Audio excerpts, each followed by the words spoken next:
Welcome to It's in the Details. My name is Damian Waith, and as always, please remember to share, like, subscribe, rate, review, comment, wherever you get the show. Today, we are looking into a fun new show. It's going to be here for just one season, but it kind of digs into your addiction to Uber. But first, the Oscar Best Picture nominees continues. I know it's not been weeks, it's been months, but I haven't watched any since the last time I talked to you about it. And there's been one that's been nagging at me. It's been calling me to watch it, and I have not wanted to watch it, but I finally did it. King Richard, y'all. I finally watched King Richard. It's good. It's good. It's a very enjoyable movie. There are a litany of reasons I did not want to watch it. One, I felt like it was going to be a Disney movie. Like I felt like it was going to be wrapped up in bubble gum and candy canes and cotton candy and pink and swirls and a lot of softness. I thought that's what was coming. A lot of softness. I also thought it was going to be a little heavy on the racism. I thought it was going to be a little bit heavy on the racism, and that's just not how I like to do entertainment. You sit down to have some professionals entertain you, give you some laughs, make you think, change the way you view the world, whatever you're watching, whatever you're getting from what you watch.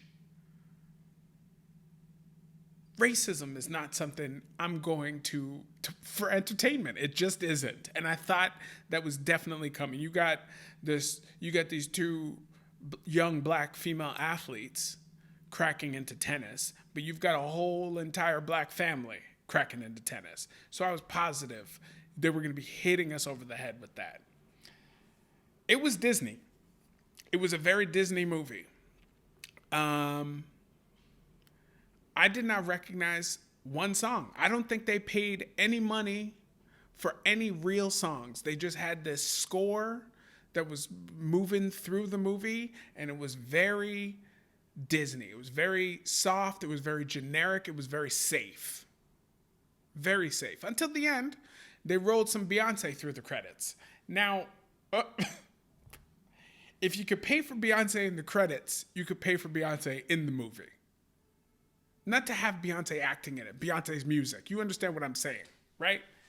But they didn't. They just gave us what they gave us, okay? But not too much racism. Not too much. And I think that was also Disney too. And I'm ascribing this to Disney. This is a Warner Brothers movie. Okay? It was distributed by Warner Brothers. It's not a Disney movie, but I think you get what I'm saying. Like picture Mighty Ducks and things of that nature. Like a real soft bubble gum.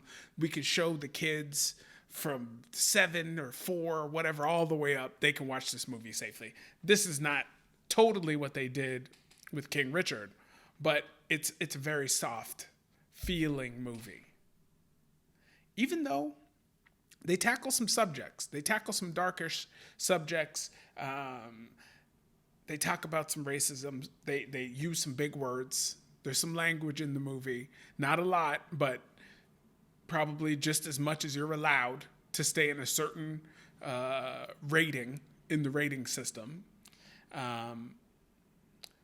But King Richard was way more enjoyable than I thought it was going to be. I finally did it. 2.5 hours down. I enjoyed it.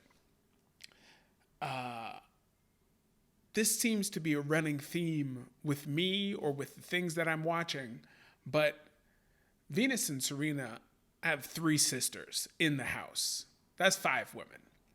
Then you got Mom, Oracene. That's 6 women.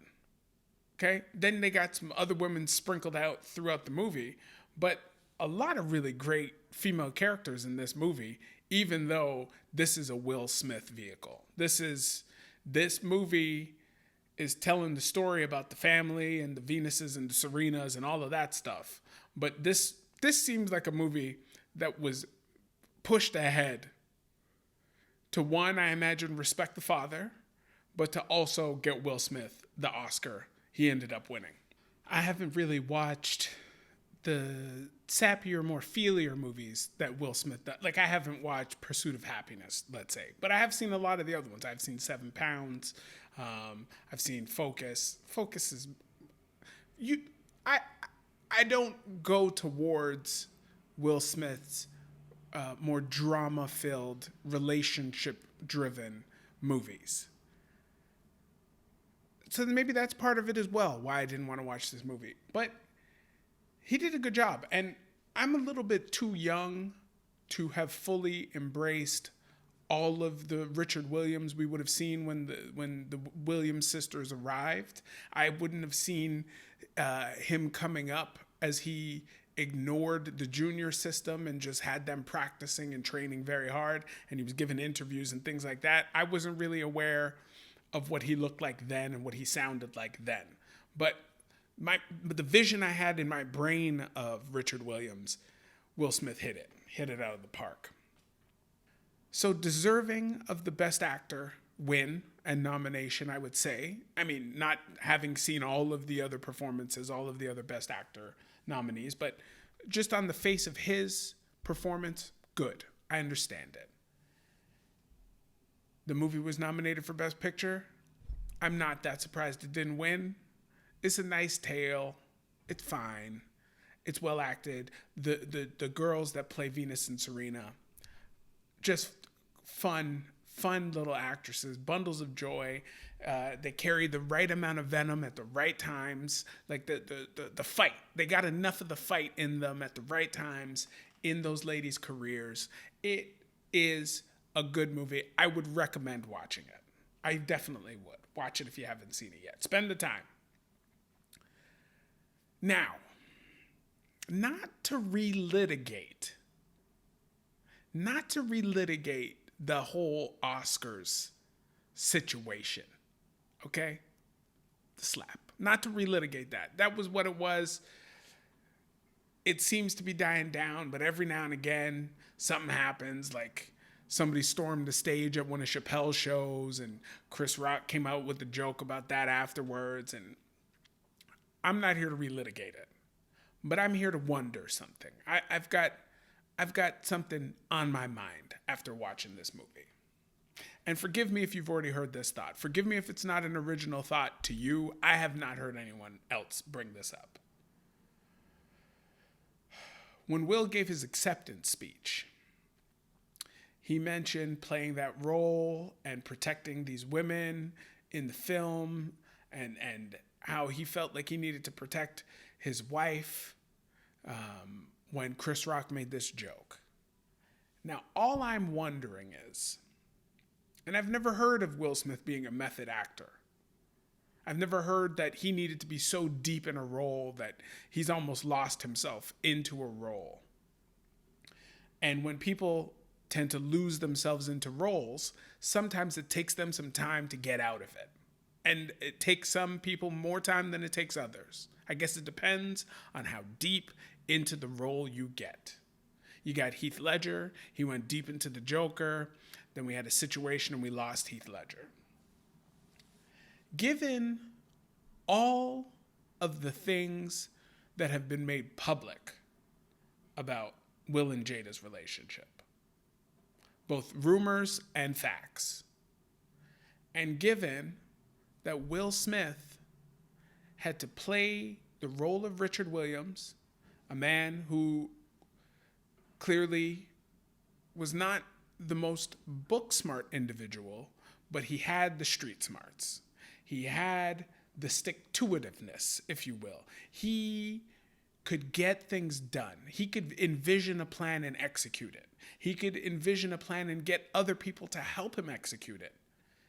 He could do a lot of stuff. But he also had a bunch of demons. He was fighting his own sort of self-esteem, which was brought on by a really difficult childhood, and it sounds like even a difficult adulthood, and even further than that, in the film, he gets beat up a bunch. He catches some lumps from some different places, And Will Smith is embodying this character who is doing nothing but fighting for his family and himself. And he keeps getting beat up. He keeps getting beat up by different people. He keeps getting beat up by the man. He's getting beaten up by the system. He's getting beat up by the people he needs to help him and his children. And I just wonder if this was a whole straw that broke the camel's back at the perfect time around this film, where he's so focused on being a protector, and I know he mentioned this in his acceptance speech, but I'm wondering how much what happened to him in that film really stuck with him. Like, for real stuck with him. Because I struggle to remember any of his movies where he's just catching lumps over and over and over again and does not reciprocate the lumps back at some point. I mean, you go Bad Boys 2, Bad Boys 3, Hancock, Men in Black, all of these movies. He's getting beat up all the time. But who wins? He wins at the end. Richard Williams wins too. But not with the fists.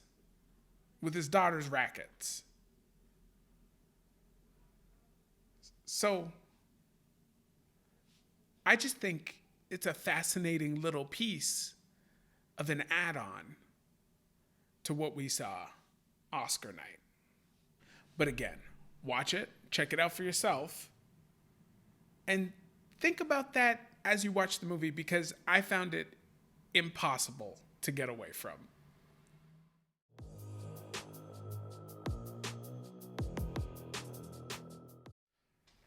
All right, so I mentioned off the top, we were going to talk about your Uber obsessions. I've taken Uber twice. 2 times I've taken an Uber. And I don't think I paid for it either time. I don't even have the Uber app on my phone. I'm well aware that throughout the pandemic, many of you became addicted to Uber Eats, which makes sense. We weren't supposed to go anywhere. You need food. They were like, hey, support these restaurants. Everybody's Uber Eatsing everything into the house. I get that. But I've only been in 2 cars, and I don't feel any requirement for the Uber app. I got feet that work. I got my own car. If I really need to drink that badly, I guess I'll take TTC, and maybe I'll take an Uber, but I just never need to drink that badly. I never need to go to someone's house and get sloshed that badly that I need to take an Uber. It's just not how I roll. But I understand many of you feel that way. The TV show I'm talking about is called Super Pumped, The Battle for Uber. And I'm only a couple episodes in, 2-3 episodes in. I'm thoroughly enjoying it. It's a fun watch. It keeps you entertained. You are going to be locked in and focused on it, and you don't have a choice because they're always flashing stuff up on the screen that you got to read. So you need to pay attention to the show. You can't turn it on and just listen to it, okay? Somewhere in either the first or the second episode, they mentioned that once they get someone in their cars 2 times, then they have them for life. This was back when Uber was primarily like limousines, like driver service cars. Like you're getting picked up by black cars. Okay, this was before Uber became anybody could drive in any car. And maybe that's why I don't care about it so much. I already have a car. I don't want to sit in your car. You know, maybe that's what it is. Maybe if it was Uber, only Uber, I think it's Black that it's called. Uber Black it's called now, but the original Uber was just the black cars, as I said. Maybe if that's how we rolled and every time I got in a car was a professional driver, maybe I'd be addicted too. But they've got people hooked. They've got them hooks in the people, and the people are hooked to this service. There's a lot of interesting things about it, though. Like, this is a real peek into Silicon Valley and startups. Now, I've mentioned another startup to you before by way of Elizabeth Holmes and the documentary on her, The Inventor, Out for Blood in Silicon Valley, and then the podcast, The Dropout, and the show, The Dropout. So we've gotten a peek, or I've talked about a peek into Silicon Valley before, but this is one that worked. Uber and the show Super Pumped is about one that has worked and has flourished and was a disruptor and changed the industry entirely. This is a different beast altogether. But it's interesting to think about how Silicon Valley works in that you've got two different companies with a grandiose idea of disrupting an industry wholly so they could come in with their new stuff and make things better for people and make a lot of money off of it as well, right? And it's interesting because on one hand, both of you had an idea that never existed before, and you've got to push and spend and sometimes cut corners apparently and sometimes cheat and worse to get the job done. And in one case it works, and in the other case it doesn't. And it's interesting to think about how all of that breaks down. Like, was your idea and technology that you developed good enough to actually take over an industry? Or did you just not have enough money behind it? Did you just not have the right people pushing to try and help you succeed? I don't know. But it's an interesting view inside of it all. This is a Brian Koppelman vehicle. Brian Koppelman created it. Brian Koppelman also created Billions. I don't know how many of you enjoy Billions. It's a great show about excess. It's called Billions, but it's about hedge funds and hedge fund managers and the government and police that are trying to govern stuff like that. I'm not describing it very well, but we're not here to talk about Billions exactly. What I bring it up for is the creator of these two shows, his fingerprints are all over both of them. And it's very interesting to see. He, and I'm not going to give him all the credit for the writing of it. I think he has a lot to do with that as well. But his projects have this interesting character development to them. Really interesting character development to them. And the kind of through line between these pictures is the people in charge really, they're dudes. But they really like to take away and give sports metaphors. There's this through line of using sports metaphors to describe what you need to get done in business, and people all around them all understanding the sports metaphors, which find interesting. They're also very smart people, and they're also very well read. So they've also got all of these literature references that they love to throw around. And I guess this is a thing of the uber smart, pardon the pun, and uber rich, that they've read all of these classic pieces and they can throw them about at one another because they know one another is going to understand it. Interesting to me. But Brian Koppelman's Billions and Super Pumped, again, only 2 episodes into Super Pumped, but both of them have these things in them.